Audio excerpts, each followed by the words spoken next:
El Sinta Bandung News and Talk. Dewasa ini jumlah penderita diabetes di Indonesia terus meningkat.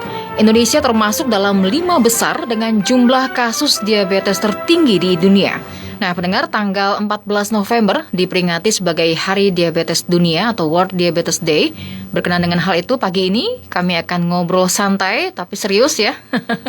Temanya adalah gaya hidup keluarga, kunci cegah diabetes. Bersama dengan staf Divisi Endokrin, Metabolisme, dan Diabetes, KSM Departemen Ilmu Penyakit Dalam, Fakultas Kedokteran Universitas Padjadjaran RSUP, Dr. Hasan Sadikin Bandung, Dr. Ervita Ritonga, SPPD, KMD, MKes.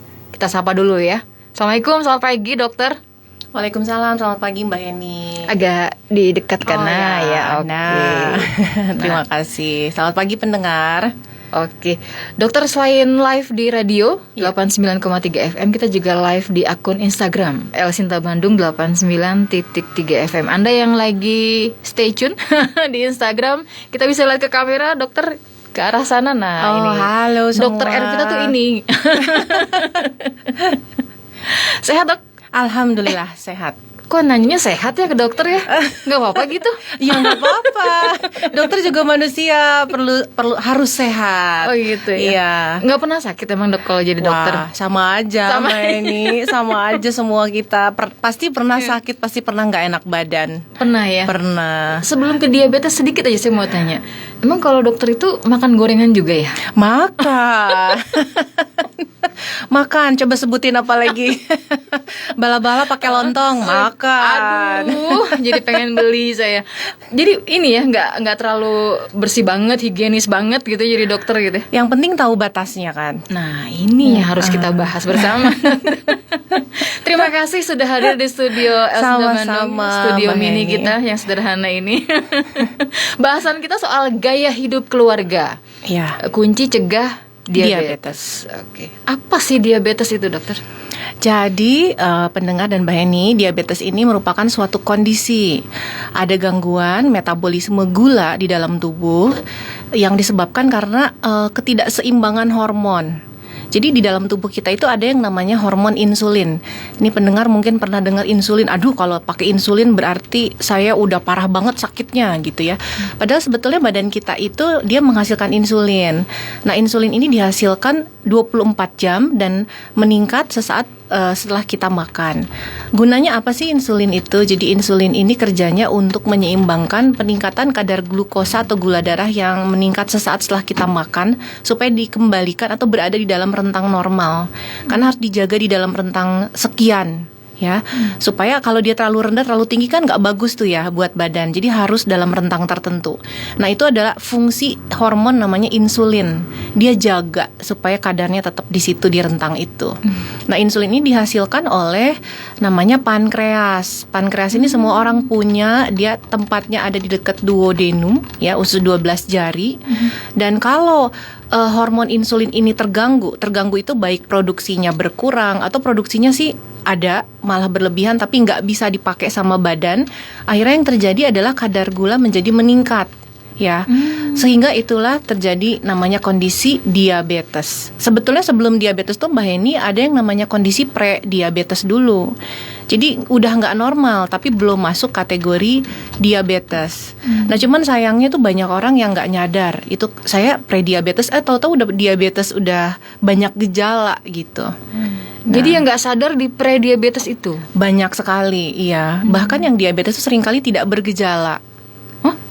Seringkali tidak bergejala. Waduh, mengerikan. Kalau pre-diabetes itu apa? Ada gejala nggak?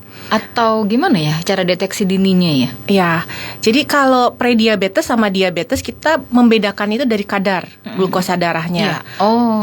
Kalau yang namanya diabetes itu ada batasan ya, namanya glukosa darah puasa. Jadi berpuasa 8-10 jam, kalau minum air putih saja boleh. Lalu diperiksakan kadar glukosa darahnya. Tapi periksa glukosa darahnya sangat dianjurkan yang darah vena, jadi bukan yang di ujung jari. Kalau untuk yang pertama kali ya belum diketahui ada kondisi diabetes atau prediabetes. Nah, itu kadarnya disebut diabetes itu kalau gula puasanya lebih atau sama dengan 126.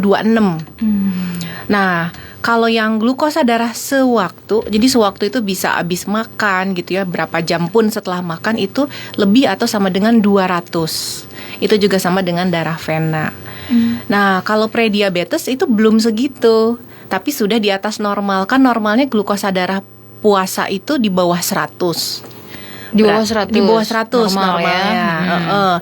Kalau yang habis makan atau yang sewaktu itu di bawah 140 gitu. Oke. Berarti kalau diantaranya, kalau yang puasa tuh antara 100 sampai 126 ya. Terus yang sewaktu atau yang habis makan 140 sampai dengan 200 itu namanya prediabetes. Harus hati-hati, takutnya sudah prediabetes. Gitu. Jadi kalau dari secara kategori mah angka memang. Cuman sayangnya banyak orang yang nggak nyadar gitu.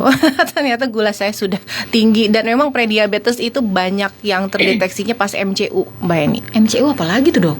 Medical check up. Oh, Ini Mbak Eni tegang nih kayaknya. maklum saya bukan dokter ya. Jadi kalau jurnalis itu kan nanyain terus kan ya. Iya, terus ya. MCU banyak istilah ya. Oke. Medical check up. Oh, jadi medical check. Oh, oke. Untuk semua usia? Iya, Catatan itu? iya.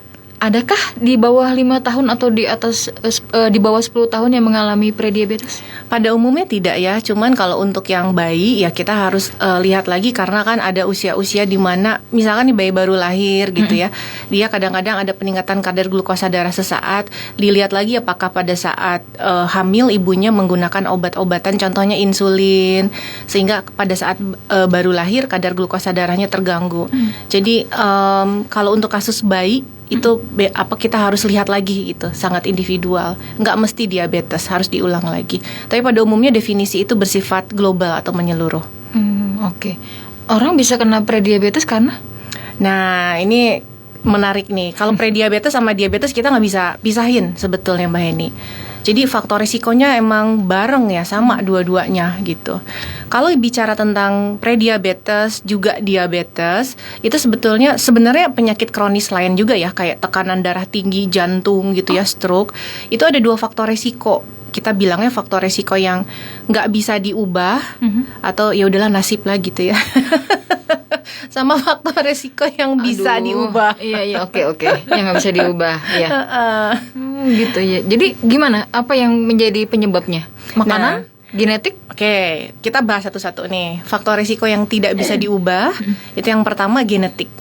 Tidak bisa diubah. Ya, nggak bisa dihindari ya. Kalau genetik ya, memang kalau orang tua kita memiliki diabetes mellitus, keturunannya nggak selalu diabetes, tapi memiliki potensi atau risiko 6 kali lipat lebih tinggi dibandingkan yang orang tuanya nggak punya diabetes. Kemudian yang mungkin waktu kita dilahirkan dulu pas kita bayi gitu ya, berat badan lahir kita kecil, kurang dari 2,5 kilo. Itu juga kita lebih berisiko. Atau ya usia mah itu jelas lah ya, udah nggak bisa dihindarin lagi gitu ya. Atau kita pernah hamil, kemudian kita pas melahirkan bayinya gede, lebih dari atau sama dengan 4 kilo. Itu juga? Itu juga. Gitu, jadi harus hati-hati. Atau kita memiliki wanita ya, PCOS, mungkin pernah mendengar, yang sel telurnya kecil-kecil dan banyak dan seringkali memiliki gejala menstruasinya tidak teratur atau ada masalah dengan kesuburan. Itu juga dikaitkan dengan peningkatan risiko diabetes mellitus. Atau memiliki penyakit-penyakit kronis lain. Jadi mereka tuh saling gimana somehow ngegeng gitu ya di dalam tubuh kita tuh. Penyakit jantung koroner, stroke, hipertensi, kolesterol tinggi, itu mereka lebih gampang untuk terjadi peningkatan glukosa darah. Itu agak sulit kita hindari gitu ya. Nah makanya kalau ada hal-hal tersebut yang tadi itu yang faktor risiko tidak bisa dihindari, ya kita mesti lihat nih faktor risiko yang bisa kita hindari, yang kita bisa ubah tuh apa aja gitu. Oke. Dokter, sebelum dilanjutkan saya mau ngundang pendengar ya, karena biar rame aja nih. Kalau pendengar mau nanya langsung ya ke 022 20218893, atau kalau nggak mau telepon, nggak mau kedengaran suaranya, bisa WA ke 08 2-nya 3 kali 63 kali 2893. Kami masih bersama dengan Dr. Ervita Ritonga membahas soal gaya hidup keluarga, kunci cegah diabetes. Kita belum ke gaya hidupnya ini ya, Iya. masih bahas Baru pendahuluan. Tapi memang harus tahu ya, supaya nanti biar ada dasarnya lah, lebih kuat lagi begitu. Iya. Kalau tidak bisa diubah tadi soal genetik, kadang suka gini, saya suka dengar gini, anak seorang ayah akan mewarisi genetik itu ke anak perempuannya. Sementara ibu mewarisi itu ke anak laki-lakinya. Emang bener tuh kayak gitu? Tidak, sebetulnya tidak. Oh, mitos itu ya? Iya, tidak. Tapi ya memiliki risiko 6 kali lipat lebih tinggi dibandingkan yang orang tuanya tidak ada diabetes. Karena menikah itu? Saja. Tapi sebetulnya tidak selalu ibu ke anak laki gitu. Enggak seperti itu. Enggak gitu ya? Iya, enggak seperti itu. Karena saya sering dengar itu, Dok. Suka ada mitos-mitos gitu. Oh, ini ayahnya nanti nurunin ke anak perempuannya nih gitu. Iya. Apa hubungannya, saya bilang.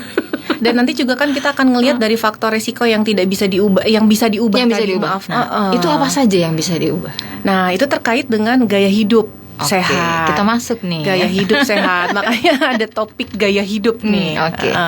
Jadi yang pertama adalah gaya hidup itu kita meliputi pola makan, olahraga. Ya. Okay. Nah, pola makan yang kurang sehat itu nggak selalu terlalu banyak atau terlalu sedikit juga tidak sehat sebetulnya. Tapi komposisi yang kurang seimbang, terlalu banyak karbohidrat, terlalu banyak lemak. Nah, seringkali juga kita berpikir bahwa diabetes ini berhubungan dengan makanan yang manis-manis. Padahal itu tidak seperti itu. Pada prinsipnya apa yang kita makan, yang masuk ke mulut kita itu akan diubah menjadi energi. Kelebihan energi oleh badan kita ini akan disimpan. Nah, badan kita diciptakan Allah luar biasa supaya sangat efektif, ya efisien gitu. Kelebihan tenaga, energi kamu simpennya ya kalau nanti dipakai pada saat kekurangan. Tapi kalau surplusnya kebanyakan ya akhirnya muncullah penyakit-penyakit kronis itu gitu. Jadi kita bicara kadar kalau begitu. Iya, jadi nggak selalu rasa pahit pun tepung bisa aja ya. Kalau misalnya tepung itu dia diubah menjadi gula di dalam tubuh, nggak mesti tepungnya harus berasa manis, harus asin. Rasanya tawar pun ya diubah aja dalam tubuh kita menjadi gula gitu pada akhirnya. Juga, ya? Iya. Sementara yang manis-manis gimana tuh? Ya apalagi. Makanya nanti kita akan ngobrol mungkin belakangan mengenai kadar gula yang dianjurkan untuk kita ke pola makan dulu. Ya. Kan bukan nggak mungkin ya dokter. Zaman sekarang hektik banget, aktivitas dan lain sebagainya, kita harus nakar dulu. Aduh, nih kalorinya berapa ya baru dimakan gitu. Iya. Ada nggak sih cara yang lebih singkat, lebih tips yang lebih apa ya? Lebih simpel lah untuk kita bisa bikin pola makan tuh bisa teratur dan sesuai dengan apa yang dibutuhkan tubuh sebenarnya. Kadang kalau kita makan tuh sebenarnya tubuh nggak butuh, tapi pengen masuk aja ya. Ini nyindir diri saya sendiri ya dokter. Padahal saya masih kenyang gitu loh. Tapi ngeliat orang makan batagor kok kayaknya enak banget ya. Iya betul. Aduh pengen minta nggak enak ya udah beli aja bang 1 gitu.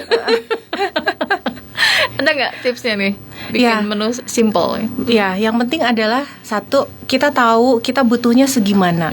Ya, jadi jangan melihat piring tetangga. Nah itu pesannya yang pertama.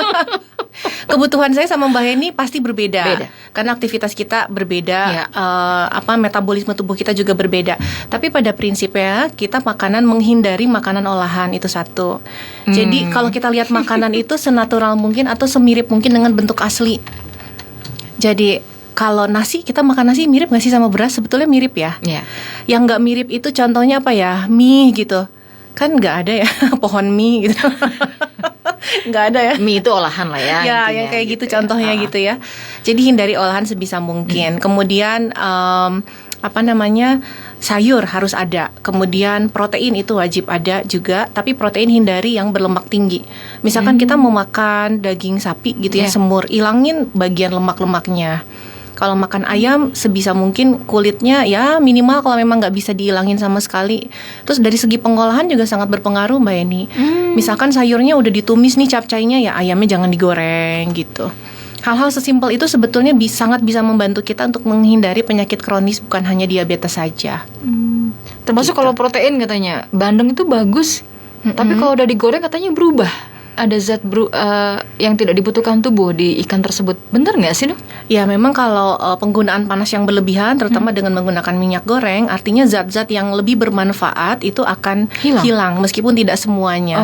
Jadi ada sayang gitu ya. Oh gitu ya. Jadi melihatnya kita hindari lah ya makanan olahan gitu ya. Iya, makanan olahan. Kayak nugget gitu. Nugget, sosis tuh. Ya, nggak mirip kan sama bentuk aslinya. Jadi carilah yang mirip dengan bentuk aslinya. Gitu kurang lebih. Saya banyak dosa ini sama tubuh saya. Kadang kita suka baru sadarnya kalau udah kena sakitnya. Ya, sesekali ya nggak apa-apa dong. Oh, sesekali nggak apa-apa. Nggak apa-apa. Misalkan, aduh, sama anak-anak nih mau pergi kemana kan kadang-kadang anak-anak juga makannya sulit ya. Tapi kita selalu berusaha untuk memberikan contoh. Ini loh yang kayak gini gitu, yang sehat. Tapi kalau sesekali ya udah gitu. Kalau martabak itu olahan ya? Nah,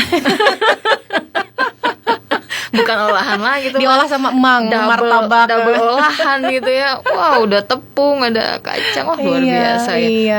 Martabak telur juga kan sebenarnya itu telur, protein kan? Ya, cuman karena ada tepung kan, sama penggunaan Lagi-lagi minyaknya lumayan. Jadi kalau doyan telur ya jangan martabak telur mungkin ya. Tapi kalau sesekali aja ya, sekali lagi it's okay, It's nggak okay. apa-apa. Yang penting Jangan kita tahu berlebihan batas. ya intinya Betul, ya, gitu betul. Kan ada anjuran tuh dari Pak Menkes tuh, Iya. sarapannya 2 telur rebus Iya. sehari. Emang bener ya bisa kuat dan bisa menjaga stamina dari pola makan ini supaya terbebas dari diabetes? Ya, sebetulnya 2 telur 2 telur rebus tuh mungkin untuk proteinnya barangkali Oh, proteinnya ya. Iya. aja Nanti gitu. kita lemes jam 10 udah nyari gorengan. Jadi 2 telur Iya, iya. rebus sih Oke, oke, oke. tapi harus ada karbonya juga, sama seratnya, sayur gitu. Okay. Ini cerita nih ya, teman saya Iya. obesitas. Iya. Teman saya obesitas. Kemudian dia mulai menggalakkan diet Iya. tanpa nasi. Ya. Itu benar nggak sih, Dok? Ya, itu memang ada macam-macam ya cara untuk menurunkan berat badan. Karena ya. katanya kadar gula dia tinggi sekali, jadi Iya. harus dikurangi karbo katanya. Jadi Iya. nggak akan makan nasi gitu. Iya. Selain protein dan juga sayuran juga harus antisipasinya lebih inilah ya, lebih masif lagi gitu. Gimana tuh? Nah, untuk menurunkan berat badan memang macam-macam beratnya, tapi yang jelas harus defisit kalori. Artinya apa yang kita keluarkan sebagai bentuk tenaga itu lebih besar daripada yang masuk. Oh. Nah, kalau kita menghilangkan karbohidrat dan hanya makan lemak aja mungkin ya, atau protein aja, itu memang akan menurunkan kalori banyak, sehingga berat badan cepat turun. Tetapi cara makan seperti itu tidak dianjurkan untuk semua kondisi. Jadi harus lebih baik berkonsultasi dulu dengan dokter untuk mencari apakah kita punya penyakit penyerta atau kondisi lain yang harus hati-hati kalau kita diet seperti itu. Karena diet seperti itu akan sangat meningkatkan kadar lemak di dalam darah. Akibatnya jadi terjadi macam-macam kayak penyakit liver yang numpuk lemak di dalam livernya, atau kita bilangnya perlemakan hati. Atau penyakit jantung koroner kan, kalau LDL-nya atau kolesterol jahatnya sangat tinggi, makin tinggi risiko terjadi penyakit jantung koroner. Jadi lebih baik konsultasikan dulu. Ya. Mungkin kalau sebelumnya kondisi kolesterolnya, livernya baik-baik aja ya relatif okay. aman, tapi tidak dalam jangka panjang juga Mbak Heni. Gitu ya. Iya. Iya, kadang ya semoga dia mendengar ini. Nitip juga soalnya pertanyaannya gitu. Ya kadang pengen instan, pengen Iya. cepet-cepet turun berat badan, Iya. karena obesitas itu gitu. Iya. Hingga akhirnya ya menempuh jalur-jalur yang simpel tadi gitu. Padahal Iya. menurut saya juga harus ada konsultasi kan ya, supaya Iya. pemenuhan gizinya tetap terjaga kan, begitu ya. Betul sekali. Dan jangan lupa yang kedua, tadi kan kita berbicara tentang gaya hidup. Yang faktor resiko iya. bisa diubah. Makan sudah nih. Kemudian yang kedua olahraga, itu sering iya. terlupakan. Jadi kita lebih banyak kayaknya fokus menurunkan berat badan, mengurangi makan. Nah, Tapi sehingga 1 bulan kemudian bingung kan Mbak Heni, kenapa berat badannya nggak turun-turun? Karena kitanya nggak olahraga gitu. Iya. Jadi pengaruh ya? Pengaruh banget. Gerak itu pengaruh ya? Jadi badan kita ini sangat efisien loh. Kalau kita makan hanya sedikit, terus badan kita merasa, waduh Mbak Heni makannya sedikit banget. Akhirnya saya akan menurunkan metabolisme saya. Jadi saya tidak akan menggunakan tenaga atau energi sebanyak yang biasanya. Okay. Makanya mungkin ada yang merasa kalau kita berpuasa lama, Ramadan aja mungkin Iya. 2 minggu pertama, wah turun 4 kilo gitu kan, betul, happy betul. banget. Tapi menjelang terakhir Ramadan, kok jadi sama. Karena nggak olahraga. Aduh. Dan banyak dari kita yang gitu kalau berat ya. badannya turun tuh protein atau lemak, otot dalam tubuh itu dia berkurang masanya. Nah padahal masa otot. Jadi karena pengen instan tanpa olahraga, Iya. nih dietnya, dia cut kalorinya, akhirnya yang terjadi adalah ototnya berkurang sekali masanya.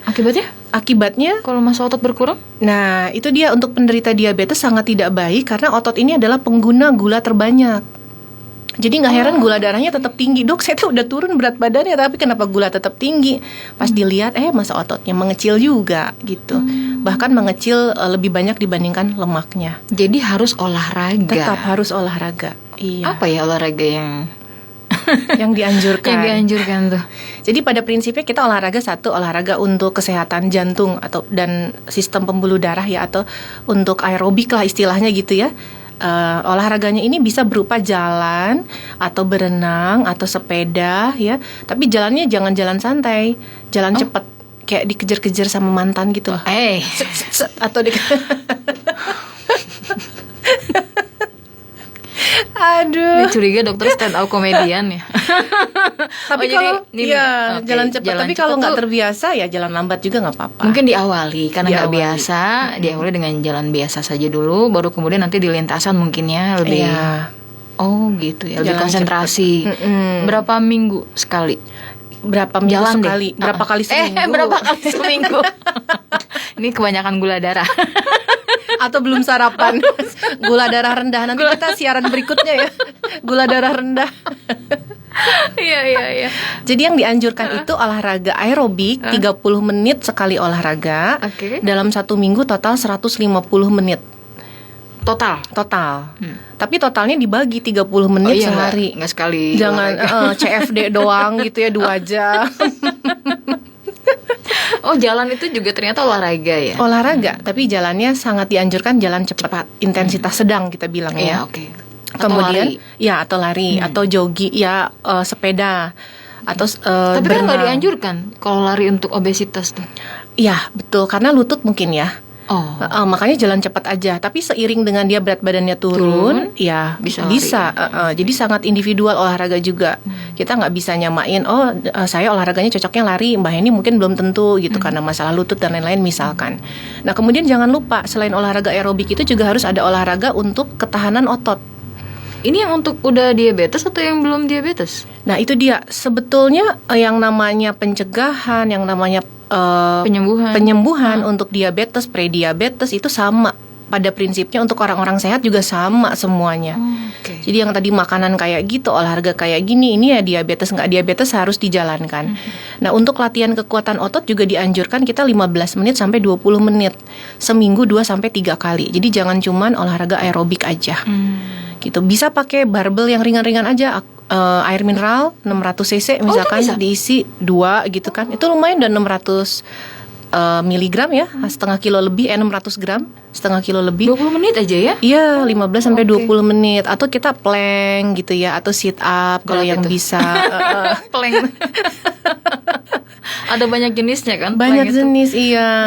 Jadi memang harus kita stimulasi badan kita untuk bergerak. Iya, bahkan yang mungkin oma opa di rumah yang nggak bisa plank, nggak bisa angkat barbel juga bisa sambil nonton TV gitu ya, duduk, angkat kaki, jadi kakinya menekuk gitu ke bawah, kemudian diluruskan, diangkat ke atas, 30 hitungan kaki kanan, 30 hitungan kaki kiri. Nanti kalau sudah lebih mahir kan sekarang banyak yang menjual pembeban berat di kaki, ya. Ada juga yang ditempel gitu ya? Iya, yang seperti manset. Itu juga bisa? Bisa, itu kan berarti juga macam-macam, setengah kilo, 1 kilo. Jadi untuk kekuatan otot juga, untuk mencegah osteoporosis juga untuk oma opa. Karena kan metabolismenya juga sudah mulai melambat ya dokter? Betul sekali. Jadi perlu ada tambahan-tambahan olahraga ringan lah ya? Iya. Ini yang terjadi ketika rumah saya di Bekasi, di Pugar. Iya. Dan saya minta kamar bapak sama ibu di atas. Iya. Supaya naik turun tangga. Awalnya saya diprotes, gitu. Tapi saya bilang nggak apa-apa, di atas aja. Kita bikin tangga yang tidak terlalu curam, supaya bisa jadi latihan naik turun. Saya bilang gitu. Ternyata sekarang nggak cuma bapak sama ibu, tapi yang lain juga akhirnya naik turun harus. Karena bagus, tangganya dibuat dengan dimensi yang tidak curam, tapi kemudian sangat ramah lah untuk manula begitu, untuk lansia. Itu penting ya? Sangat penting, kekuatan otot kaki. Karena itu juga akan mempengaruhi satu appetite ya, nafsu makan meningkat. Kalau orang tua olahraga, jangan kan orang tua, kita aja habis olahraga pengen makan bubur, bener nggak? Kemudian beloknya ke tukang bubur nih. Beloknya. Kemudian jelas yang kedua paham saya. lebih happy, lebih tidur lebih nyenyak. gitu. Dan ya jelas ya osteoporosis bisa dicegah. Sama ya mereka lebih mencegah demensia atau progresivitas dari demensia atau pikun. Kadar gula Dari olahraga dan dari kadar gula berpengaruh. Demensia, makin tinggi kadar gula darah, makin mudah demensia, makin gampang demensianya memberat. Nah, yang namanya olahraga itu kan olahraga adalah suatu gerakan yang sifatnya repetisi kan. Aktivitas fisik berulang repetisi. Naik tangga juga kan repetisi ya. Kaki angkat, turunin lagi bergantian kanan kiri. Jadi itu membuat ada pola tertentu gitu untuk orang tua sehingga bisa mengurangi demensia. Luar biasa dokter ya. Tapi gimana ya dok? Ini rahasia umum sebenarnya ya. Rahasia kita juga. Jangan bilang-bilang enggak. Di sekitar kita tersedia makanan-makanan yang makin kesini makin nggak ngerti lah saya. Banyak warna-warni gitu ya. Rasanya juga macam-macam ya. Apalagi sekarang lagi hype tuh matcha. Iya. Gimana ya? Negara perlu hadir nggak sih dokter untuk bisa mengatasi munculnya produk-produk semacam ini pemanis yang kalau dikonsumsi berulang-ulang ya, sekali lagi saya sampaikan berulang-ulang itu kan bahaya. Iya. Kalau cuma sekali sih it's okay ya dok. Tadi dokter bilang juga it's okay, nggak masalah gitu. Iya. Perlu nggak sih dok ada kebijakan semacam ini? Ini bukan untuk menyudutkan salah satu produk ya, tapi kan negara harus hadir. Indonesia tingkat berapa nih? Peringkat berapa diabetesnya? Luar biasa. Iya. Juara umum mungkin. Gimana dokter? Iya, sebetulnya harus hadir tentu ya, karena kan sesuai Permenkes tahun 2013 saya lupa nomor berapa ya. Tapi anjuran Kemenkes itu dia adalah kita membatasi asupan harian gula maksimal 50 gram sehari. 50 gram. Iya.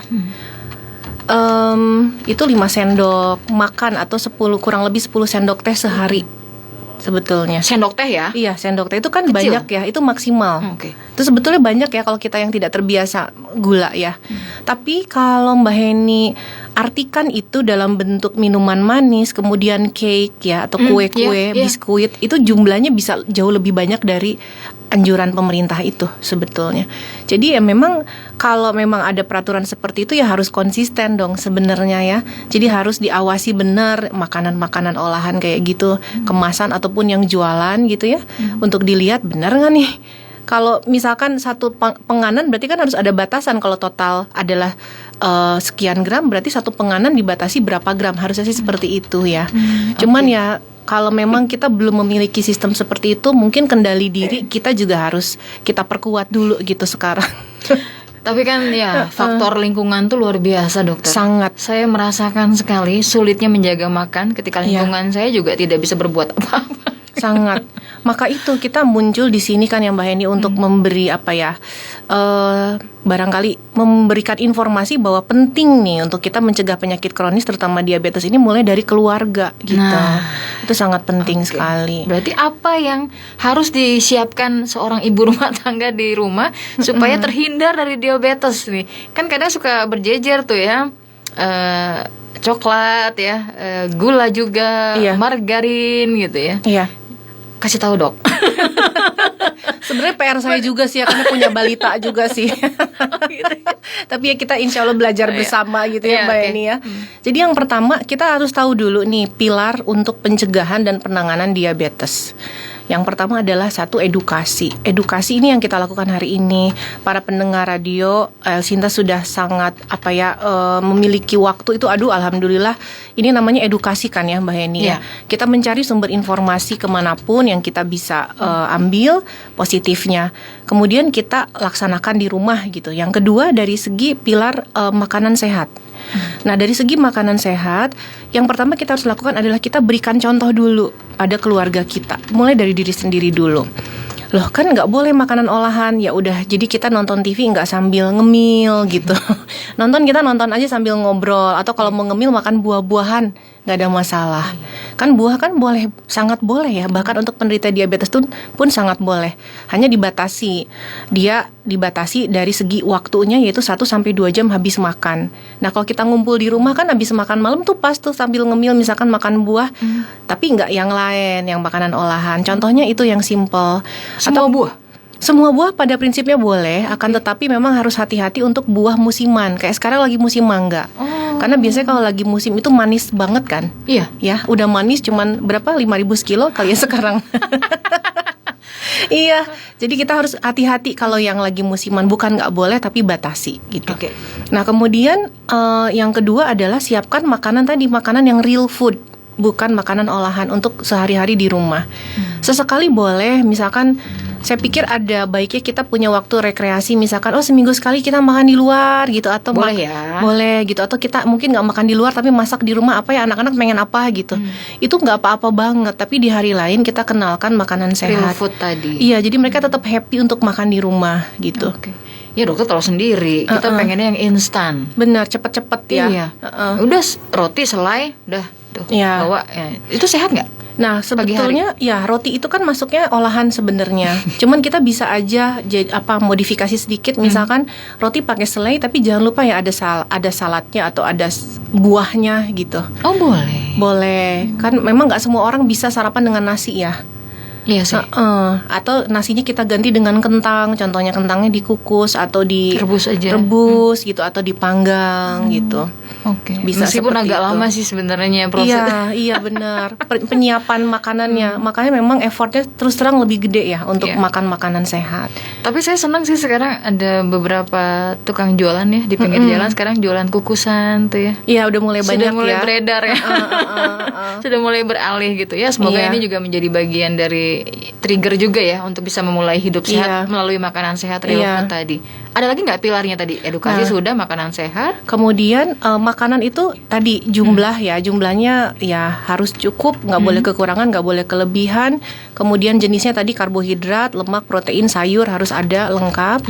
Sayurnya diupayakan sekali makan sebetulnya kalau pakai tangan nih kayak satu mangkok gini, jadi 2 tangan dibikin mangkok. Ini sekali makan sebenarnya dianjurkan segitu seratnya sebetulnya. Seratnya 2-3 kali sehari.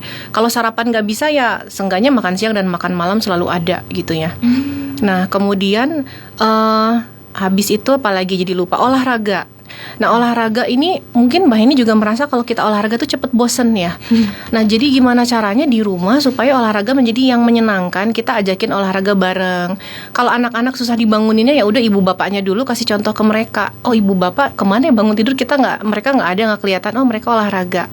Jadi anak-anak itu juga mulai ditanamkan bahwa orang tuanya olahraga gitu, memberi contoh. Mungkin kita susah bangunin kali ya, tapi kitanya ya jangan jadi nggak olahraga juga. Atau Sabtu Minggu mereka mau nggak mau, ayo kalau mau makan enak, ayo kita olahraga dulu pagi-pagi gitu misalkan. Oh gitu ya. Contohnya iya. Kemudian pengobatan. Nah ini Iya. dia. Nah untuk pengobatan kita nggak akan bahas obatnya apa gitu ya untuk diabetes. Saya rasa di sini karena lebih ke pencegahan, tapi bagaimana peran dari keluarga dalam mencegah diabetes, mencegah komplikasi akibat diabetes. Jadi kebetulan kan saya praktek juga nih ya, dan banyak ngelihat pasien-pasien itu yang datang sendiri. Dia biasanya kalau datang sendiri terus terang wajahnya suka lebih sedih dibandingkan kalau dia datang sama keluarganya. Lebih light up gitu matanya. Oh iya. Karena kan yang namanya diabetes dia nggak dalam kondisi sehat. Ya kan, kalau glukosa darahnya tinggi dia pasti ada keluhan, pasti itu. Apalagi kalau gula darahnya rendah. Nah kalau ada yang nemenin itu satu, edukasi kita nyampe, ya enggak. Terus yang kedua secara psikologis juga pasiennya lebih semangat. Jadi kalau kita ada keluarga yang sakit diabetes, kita temenin kontrol, kita bantu siapin obatnya, bantu siapin makannya kalau perlu kita temenin. Kalau dia ke laboratorium atau periksa darah dan lain-lain, itu akan menyemangati dia gitu. Karena kita akan masuk nih ke pilar berikutnya adalah kendalikan stres, kelola stres. Nah, stres ini juga sangat berpengaruh terhadap diabetes dan munculnya diabetes. Jadi orang yang lebih stres itu kata penelitian ya, bukan kata dokter Ervita, lebih gampang kena diabetes dan glukosa darahnya lebih sulit dikendalikan, Mbak Heni. Aduh, iya. Saya sering stres lagi. Stres siaran. Ini lagi stres nggak? Gitu, berpengaruh harus ke situ. dikendalikan Harus ya? dikendalikan juga. Dan kendalikan juga tidur. Nah stres bagaimana? Tidur tuh? Iya, stres itu dari keluarga kan kita udah mulai bisa kelola stres ya sebetulnya ya. Saya sangat memulangkan kembali kepada masing-masing individu dan keluarga bagaimana cara mereka mengelola stres, tapi hanya ingin mengingatkan bahwa setiap anggota keluarga itu pasti terpapar dengan stres. Kadarnya dan apa stresnya pasti berbeda-beda satu dengan yang lain. Jadi mungkin akan punya cara yang paling baik untuk sendiri-sendiri gitu ya. Tapi jangan lupa loh bahwa itu sangat berpengaruh. Nah, kemudian pola tidur juga ngaruh, pilar berikutnya ya. Jadi sekarang tuh pilarnya makin banyak, stres dan tidur masuk juga ke pilar pencegahan dan pengelolaan diabetes. Ya karena perkembangan dunia juga ya yang berubah-berubah terus gitu ya. Pola tidur juga berpengaruh. Jadi usia kita nih, usia yang muda dan jelita ini Jelang tidur 50 tahun tidurnya antara 6 sampai 7 jam yang dianjurkan. Syukurlah. Masuk ya. 6 sampai 7 jam. Kurang dari itu, hormon stres kita akan meningkat, akhirnya glukosa darah cenderung lebih tinggi. Sebentar, gitu. itu total atau satu kali? Tidak terinterupsi sebetulnya. 6 jam sedikitnya 6 jam, paling banyak 7 Mungkin jam. total kali ya. Di total sehari harus 6 sampai 7 jam gitu. Yang malam sebetulnya ya. Oh. Kalau yang siang kan sebetulnya kita ya bisa dibilang tidur siang untuk seusia kita tidak terlalu dibutuhkan, Tidak terlalu urgent ya. Iya. Kecuali kalau yang udah di atas 60 tahun gitu ya. Beda ya. Itu beda lagi. Memang kadang-kadang ada suatu perubahan pola tidur. Nah, Aktivitasnya juga berubah. beda. Makanya kalau di atas Pensiun 60 ya. tahun tidur 4 sampai 5 jam dianggap cukup. Tapi tidak terinterupsi tidur segitu. Nah, oleh karenanya kalau kita di rumah nih, kita biasakan misalkan jam 10 malam matiin TV, lampu gitu. Selain hemat energi juga emang waktunya tidur. Penting ya mati lampu itu ya. Penting. Karena mematikan lampu itu akan meningkatkan hormon yang berperan untuk kita lebih lelap tidurnya. Dan melatih juga untuk anak-anak. Oh, ini waktunya tidur jam segini. Kalau zaman dulu kan kita di TVRI ya, ada penyiar yang bilang apa namanya? Saya lupa kata-katanya. Cuman abis itu ada lagu Rayuan Pulau Kelapa. Itu kayak pengingat kita tidur ya, Mbak Heni. Kalau sekarang kan nggak ada. Harus kita yang bilang. Dulu kan cuma ada satu televisi ya. Kalau sekarang kan sudah digital semuanya Iya, ya. Nggak ada TV juga scroll. Ini nih scroll ini yang bikin Ya, termasuk itu. kualitas tidur kita menurun Bener. sebenarnya. Berarti kita juga harus kasih contoh ya. Jadi jam 10 ibu udah nggak pegang handphone, atau jam 9 udah nggak pegang handphone, Penting karena banget tuh di keluarga 1 jam ya. kemudian ya kita harus tidur. Karena mereka mencontohkan ya, orang rumah itu. Kita bilang Tapi suami yang juga. kamarnya terpisah juga repot juga ngawasinnya. Ya. Pelan-pelan sih. Ya. Namanya kebudayaan makan, kebudayaan olahraga, kebudayaan menggunakan gadget itu bertahun-tahun munculnya sehingga kita nggak bisa expect semuanya instan. Ini yang kerasa di saya ya. Iya. Membiasakan anak saya tidur di pukul 8 malam. Ya, Dari bayi. ya. Sampai sekarang ternyata sudah SMA tidurnya Jam 8. kecuali kalau ada ujian ya, agak jam 10 gitu. Hebat ya, luar biasa. Enggak, ternyata dari bayi ya. Iya. Diupayakan itu ya. Iya. Psikologisnya juga, mentalnya juga ketika teman-temannya, "Hah, kok bisa sih kalian keluar jam 8 malam? Aku mau udah tidur." Iya, itu kebiasaan. Ternyata kebiasaan memang. dari bayi itu ngaruh banget sampai Iya, gede. betul. Saya bersyukur sekali. Tanpa ditakut-takuti ya, Bu Dokter ya. Saya nggak nakutin harus tidur jam segini, kalau nggak ada genderuwo, ada segala macam, nggak ada gitu. Iya. Jadi benar-benar dengan penuh kesadaran karena ini sudah larut malam, saatnya istirahat supaya tubuhnya nanti bisa berenergi lagi besok pagi. Iya, Itu yang refresh. narasi semacam itu kan Iya. kepada anak kecil tuh nempel banget sampai sekarang. Betul, betul. Oke. Demikian halnya juga makan dan olahraga. Kita terbiasa makan seperti itu, percaya deh akhirnya dikasih makan yang banyak gulanya, lama-lama kok Nggak mau. Enggak Hambar. ya? Iya, nggak mau gitu. Oke, saya bacakan WA yang sudah masuk nih, Bu Dokter nih dari Pak Sony. Saya suka sekali yang manis-manis, terutama minuman siap minum agar aman. Harus gimana caranya ya? Karena kalau harus terpaksa diberi pemanis yang baik, itu berapa ons katanya? Apanya nih ya? Ukurannya Pemanis. mungkin ya. Pemanis ya, Karena pemanis saya buatan pribadi kali ya. suka yang pahit buatan seperti jamu ya. Oke, gimana nih, Bu Dokter? Iya, Pak Sony ya. Iya. Jadi memang kita maksimal banget ya 50 gram gula dalam satu hari. Jadi kalau Bapak memang penyuka makanan manis, 50 gram itu total, baik itu minuman maupun makanan. Jadi kita harus membiasakan diri untuk melihat kandungan apa yang kita makan, apa yang kita minum kalau kita mau makan minum kemasan. Contohnya teh manis kemasan. Kita lihat tuh kandungan di situ. Dia nggak selalu menulis kandungan gula berapa gram. Oke. Nggak selalu. Kadang dia nulisnya dextrosa, sukrosa, fruktosa, Aduh, xylitol apaan tuh? dan lain-lain gitu. Nah, itu nanti ada dilihat di situ berapa gramnya. Oke. Ya. Kalau gramasinya kita hitung-hitung aja 50 gram total. Misalkan minuman itu hanya mengandung 20 gram, oke berarti kita masih punya jatah 30 gram. Nah, tapi 30 gramnya itu jangan lupa ada dalam bentuk gula yang lain kan. Misalkan kita makan crackers, biskuit gitu. Jadi ya sebetulnya nggak jadi harus benar-benar ngilangin ya kalau memang suka, tapi pelan-pelan aja Pak Sony. Saya yakin Di bisa jadwal kok. lah ya. Atau dijadwal atau dilarutkan, bisa aja ya.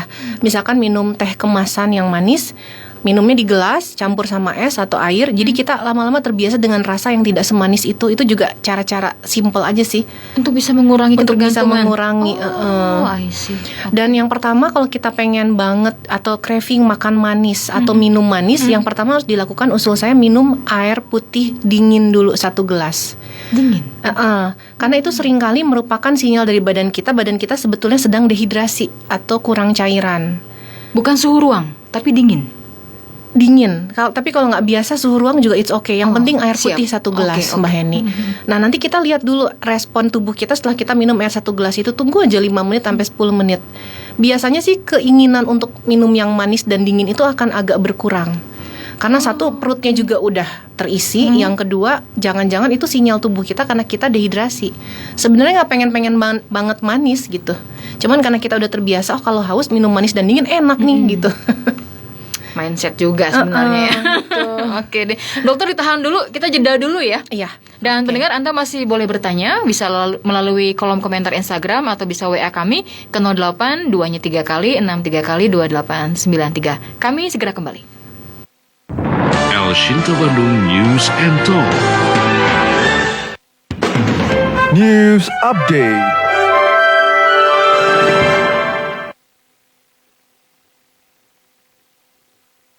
Presiden Prabowo Subianto menyatakan akan mengambil alih tanggung jawab penuh terhadap keberlangsungan proyek strategis nasional kereta cepat WUS, sekaligus meminta masyarakat untuk tidak khawatir. Hal ini disampaikan Presiden Prabowo saat meresmikan operasional stasiun Tanah Abang Baru, Jakarta Pusat. Presiden juga menyampaikan bahwa apa yang dilakukan pemerintah untuk kepentingan rakyat karena pengembangan teknologi dan sarana melalui pengembangan kereta api cepat adalah tanggung jawab bersama, dan sebagai presiden akan bertanggung jawab terhadap permasalahan tersebut. Nggak usah khawatir apa itu ribut-ribut wush.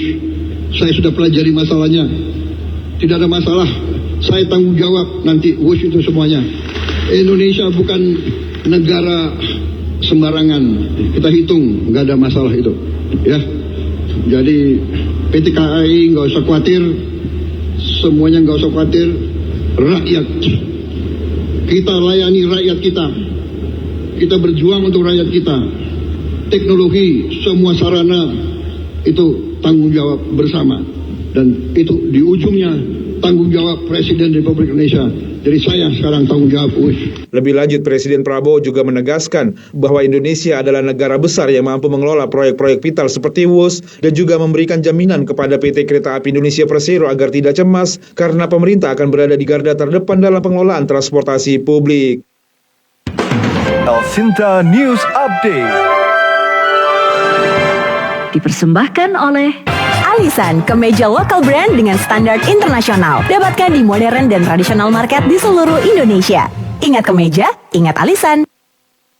Wuhu, sahabat Daihatsu, tahun ini Dayfest datang lagi, makin seru dan spektakuler. Dari 1 Oktober sampai 31 Desember 2025, beli mobil Daihatsu bisa dapetin kesempatan menangin 9 unit mobil, 5 all new Xenia, 1 Rocky, 2 Sigra, dan 1 Ayla. Beli mobil, dapat mobil. Belum cukup, masih ada ratusan hadiah lain. 9 logam mulia 10 gram, 18 logam mulia 5 gram, plus 90 voucher belanja 2,5 juta, dan 180 voucher belanja 1 juta rupiah. Mau jual mobil lama, tukar tambah, atau kredit? Ada cicilan ringan, bunga spesial dan tenor panjang siap kamu nikmati. Dan kalau pakai jaringan Astra, asuransi Astra, ACC, DFS, atau OLX Mobi, kesempatan undianmu makin besar. Tunggu apa lagi? Segera ke outlet Daihatsu terdekat atau hubungi Wiraniaga di kotamu. Jangan sampai kelewatan Dayfest 2025. Didukung oleh asuransi Astra, ACC, DFS, OLX Mobi, Bank Saku, Astra Pay, dan Seva.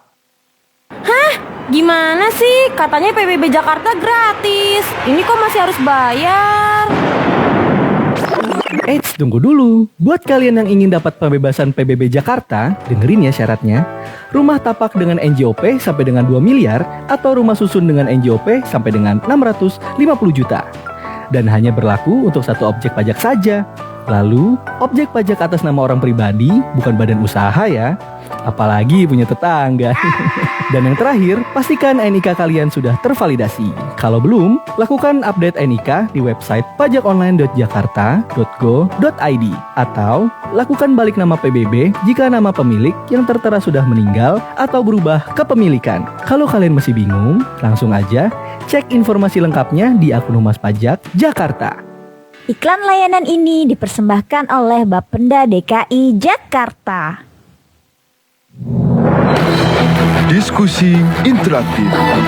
Dengar diskusi interaktif pada malam ini pukul 23 Bas, hingga... udah malam nih. Pulang yuk. Besok gue ada kuliah pagi nih. Nanti aja Ron. Gue mau lanjut dengerin diskusi interaktif di El Sinta. Topiknya malam ini lagi seru nih. Gue mau ikutan interaktif nanti. Kenapa dengerinnya nggak di tempat kos aja? Nah itu. Ini gue mau ikutan ngomong dan diskusi juga. Tapi gue nggak enak. Takut mengganggu tetangga kos yang udah tidur. Maklum, acara diskusinya kan malam Ron. Lagian kalau mereka denger, nanti gue disangka sok-sokan jadi aktivis lagi. Ya ampun. Kenapa nggak dari sekarang aja ikut diskusinya? Caranya gampang kok. Kalau kita sudah tahu topiknya, tinggal rekam suara pendapat atau tanggapan kita pada fitur voice note di ponsel. Lalu kirim melalui WA di 0811 806543. Nanti suara kita akan diperdengarkan saat diskusi interaktif berlangsung untuk ditanggapi oleh narasumber. Wah, enak tuh kalau kayak gitu. Jadi gue nggak perlu ganggu teman satu kos lagi nih buat dengerin dan interaktif dalam program diskusi interaktif di El Sinta. Tinggal dengerin di kamar kos pakai earphone nanti. Thanks ya infonya Ron. Gak usah terima kasih Bas. Cukup bayar nasi goreng dan jus jeruk gue ini aja ya.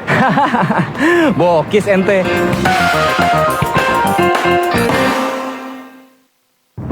El Shinta Bandung News and Talk.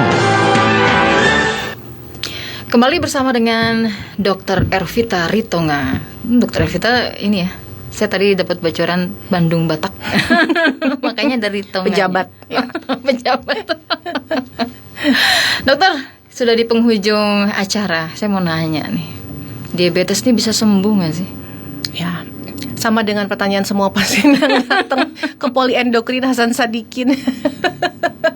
Jawabannya kita nggak bilang sembuh terus terang Mbak Heni dan para pendengar. Kita bilangnya remisi ya untuk sebagian diabetes. Jadi remisi itu berada di dalam kadar glukosa darah, metabolisme yang mendekati normal atau normal, tetapi mungkin suatu ketika, suatu hari bisa terganggu lagi, bisa naik lagi. Nah, tapi tidak semua pasien bisa mengalami remisi diabetes ini. Jadi ada diabetes, kalau kita bilang remisi, kita harus ceritain dulu nih tipe diabetes nih Mbak Heni, nggak apa-apa ya, sedikit aja. Jadi diabetes itu ada diabetes tipe 1, tipe 2, dan tipe lain. Nah, tipe 1 itu yang terjadi karena tadi nih organ yang saya sebut di awal, pankreas itu tadi nggak optimal ya, nggak bisa menghasilkan insulin karena penyebab apapun ya, terutama karena autoimun nih berhubungan nih. Kemudian dia nggak bisa menghasilkan insulin, akhirnya ya udah harus pakai insulin seumur hidup. Nah, kalau kayak gitu mah kita nggak ada yang namanya remisi, memang udah harus pakai insulin seumur hidup. Ya Allah. Nah, kemudian ada yang tipe 2. Tipe 2 ini yang kita lebih banyak bahas tadi sebetulnya disebabkan karena pola hidup yang tidak sehat dan lain-lain gitu ya. Itu yang tipe 2, makanya munculnya di usia yang relatif lebih adult gitu ya. Tapi meskipun demikian sekarang ini udah mulai bergeser. Kalau 10-20 tahun lalu mungkin umur 30 tahun ke atas tuh banyak. Kemudian bergeser ke 20 tahun ke atas. Nah, sekarang ini saya beberapa kali ketemu sama DM tipe 2 yang munculnya di umur SD, SMP. Karena itu tadi paparan makanan olahan, gula-gula yang banyak dijual di mana-mana. SD. Jadi kalau zaman dulu mah mungkin kalau SD mah pasti diabetes tipe 1 gitu kan, pankreasnya nggak bisa memproduksi. Kalau sekarang tuh enggak Mbak Heni, tipe 2 itu udah mulai banyak gitu. Jadi harus emang ekstra hati-hati nih kita pola makan, olahraga. Nah, yang ketiga adalah diabetes tipe lain yang mungkin muncul karena tadi hamil, melahirkan bayi besar di kemudian hari, kita terpapar untuk diabetes lebih banyak. Kemudian kita menggunakan obat-obatan tertentu kayak steroid misalkan. Mungkin ada yang pernah dengar dexamethasone, metilprednisolone gitu ya. Itu juga membuat tubuh kita menjadi lebih tinggi gulanya, jadi diabetes tipe lain. Atau pernah kena Infeksi misalkan di pankreasnya. Jadi bukan yang masuk autoimun yang DM tipe 1, tapi infeksi karena virus dan bakteri gitu, itu menyebabkan DM tipe lain. Nah, jadi bisa sembuh atau tidak, satu tergantung diabetesnya tipe yang mana, yang kedua sudah sejauh mana pankreas kita dan komplikasi terhadap organnya terjadi. Bisa remisi bisa aja, tapi nggak semua. Ya sudahlah, kita bicaranya jangan bisa sembuh apa enggak ya. Jangan sampai diabetes. Iya, atau jangan sampai terjadi komplikasi pada yang sudah diabetes. Iya. Gitu. Dan diperhatikan juga pradiabetes tadi ya. Iya. Karena itu penting banget. Awal dari semuanya kan pradiabetes tadi ya, dokter. Iya, betul sekali. Oke. Bisa dicoba juga nih, Dok. Oh, ada pertanyaan. Kalau tidur 6 sampai 7 jam berarti nggak bisa sholat malam nih, ada pendengar nih sama. Iya. Mungkin bisa diatur lah ya waktunya. Bisa diatur. Makanya kan memang kalau kita mau sholat malam tuh dianjurkan kita untuk tidur dulu kan ya. Betul. Sebetulnya sangat bisa kok. Kita misalkan tidur jam 9 sampai jam berapa? Jam 3 pagi itu kan udah 6 jam sebetulnya. Jadi sangat mungkin. Atau jam setengah 9 lah, jam 8 juga. Terus kita mau bangun jam 2 itu masih sangat mungkin. 5 Kecuali sampai yang ronda 6 ya. Nah, ya kalau kita jam 12 malam terus kita mau sholat malam, bukan berarti nggak boleh, boleh banget, nggak ada masalah.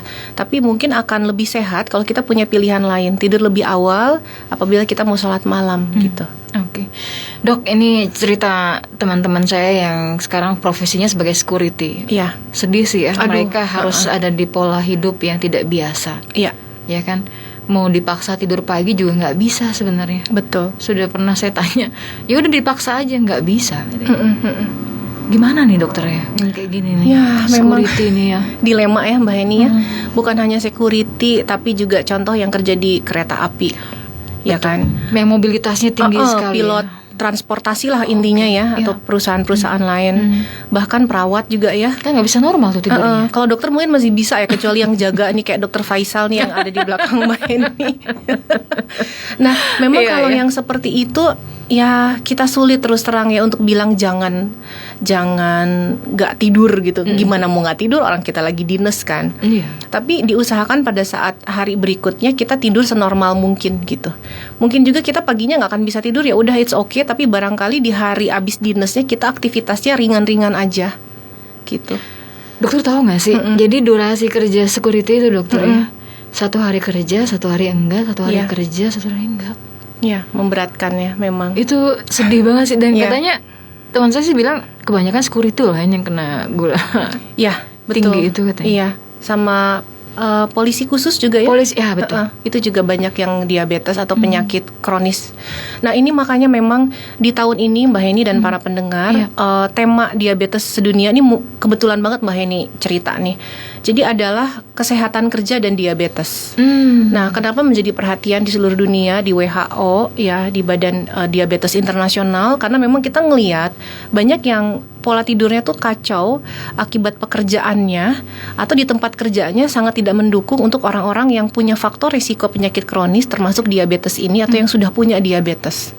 Jadi memang sangat dianjurkan memang kalau kita kerja dan jam kerjanya mungkin akan mengganggu jam tidur atau jam istirahat, kita lakukan screening dulu untuk faktor risiko penyakit-penyakit kronis. Atau kan banyak juga nih screening dulu, atau orang-orang kan banyak yang nggak nyadar dia diabetes, harus dicek dulu gitu. Dan kalau ternyata dia diabetes, kita harus lihat lagi diabetesnya terkontrol atau tidak, dan dikonsultasikan dulu untuk ke dokternya apakah orang ini memang layak untuk bekerja dengan shift kerja tertentu gitu. Kalau memang dinilai layak, apa tipsnya supaya dia tetap aman dalam bekerja. Nah, itu harus jadi perhatian dari pemberi kerja juga sebetulnya, bukan hanya tanggung jawab juga ya. Bukan hanya tanggung jawab pribadi orang yang mau kerja itu. Karena yang namanya apalagi sekarang sulit ya mencari pekerjaan ya. Jadi cari yang memang yang ada ya aja sudah kita, gitu, pasrah gitu ya. Kan kasihan. Makanya dianjurkan untuk pemberi kerja juga untuk mulai memperhatikan karyawannya yang memiliki risiko tinggi dan yang memiliki diabetes. Gitu. Ya mungkin kalau diselingi dengan gaya hidup yang sehat sih it's okay ya. Tapi ini sudah merokok, ngopi, supaya bisa begadang di shift berikutnya. That's gitu. right. Kan sedih banget dokter lihat situasi kayak gini nih. Security nih, aduh saya.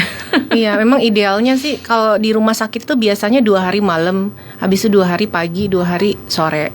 Oh, di shift gitu. Di shift ya dia. Nanti abis 2 hari malam dia ada 1 hari libur sebenarnya.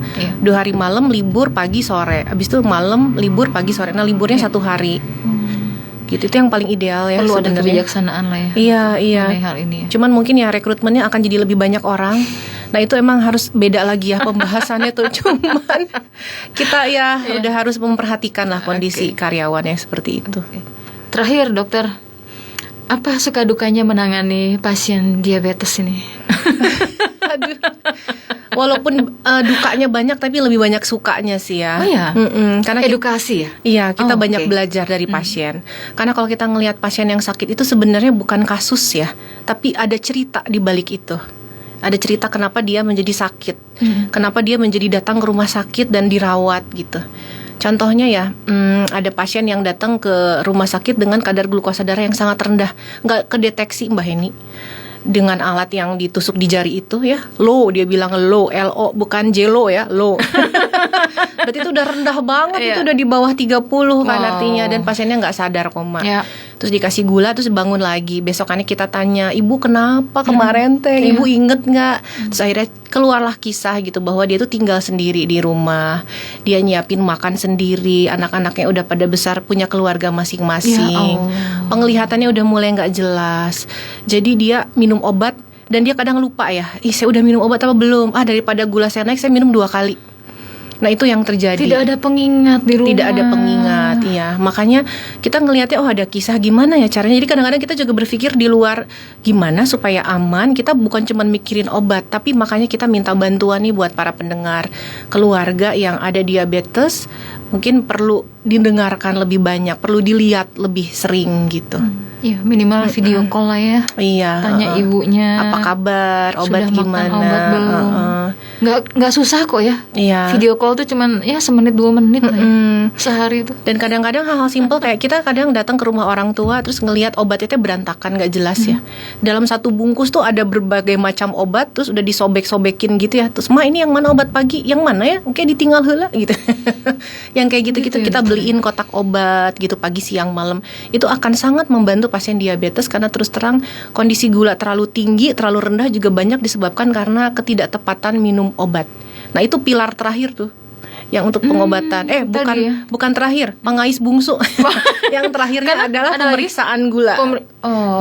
Harus rutin ya? Harus rutin. Nah untuk itu juga yang normal berapa lama sekali? Untuk yang normal nggak diabetes? Kita bilang bicara yang normal dulu ya. Yang normal kalau kita punya faktor resiko dan tidak punya faktor resiko. Kita pisahin dulu nih. Normal tanpa faktor resiko seenggaknya setahun sekali lah. Yang tadi MCU itu ya. Normal punya faktor resiko lebih sering 6 bulan sekali. Periksanya ya glukosa darah puasa dan 2 jam habis makan. Nah beda lagi kalau yang punya diabetes atau prediabetes ya dia harus lebih sering lagi. Bahkan kalau diabetes bisa seminggu beberapa kali. Seminggu beberapa kali? Iya, apalagi kalau pakai insulin bisa sehari beberapa kali gitu. Tergantung obat yang digunakan dan kadar gula kalau udah lebih terkontrol mungkin kita bisa lebih santai sedikit ya Mbak Heni ya.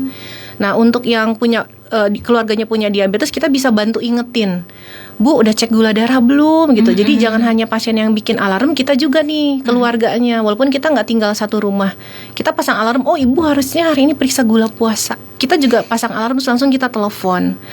Dan kita juga nyediain dong ya alatnya gitu. Moga-moga bisa ya insya Allah dikasih rezeki. Gitu. Wah jadi banyak hikmah ya dari dibalik diabetes ini ya dokter. Iya banyak pelajaran yang kita ambil dari masing-masing pasien dan terutama lebih bersyukur barangkali ya Mbak Heni untuk para pendengar dan kita juga yang bisa hadir di sini dan mendengarkan dengan kondisi tubuh sehat. Jadi dijaga karena tubuh kita adalah amanah. Jangan meremehkan medical check up ya. Karena MCU. Karena suka ngapain dicek-cek orang sehat kok.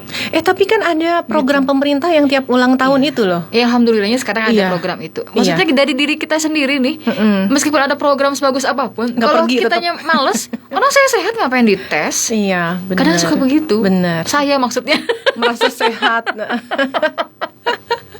Jangan lah ya, kita harus aware sama diri kita Iya, sendiri ya harus. dokter ya. Lebih mudah mencegah daripada mengobati. Itu dia. Lebih mudah mengobati yang tanpa komplikasi dibanding dengan komplikasi. Kan kita mau ngeliat anak-anak kita tumbuh dewasa, masa iya kita sakit-sakitan sih? Iya dong. Itu ya luar biasa. Oke deh, Dokter Elvita, terima kasih. Sama-sama Untuk Mbak edukasinya Heni. luar biasa. Saya jadi banyak tahu nih ya soal diabetes nih ya. Semoga nggak makan gorengan lagi. Oh boleh tetap. Tapi kan habis makan goreng kan jogging. Oh yes. Oke, pilates, ya, Iya. yoga. Tetap hidup seimbang. Oke, baik. Terima kasih dok sudah Sami-sami. bersama El Sinta Bandung. Dan pendengar, terima kasih sudah bersama kami menyimak Gaya Hidup Keluarga Kunci Cegah Diabetes. Saya Heni Firawati, terima kasih. Sampai jumpa. El Shinta Bandung News and Talk.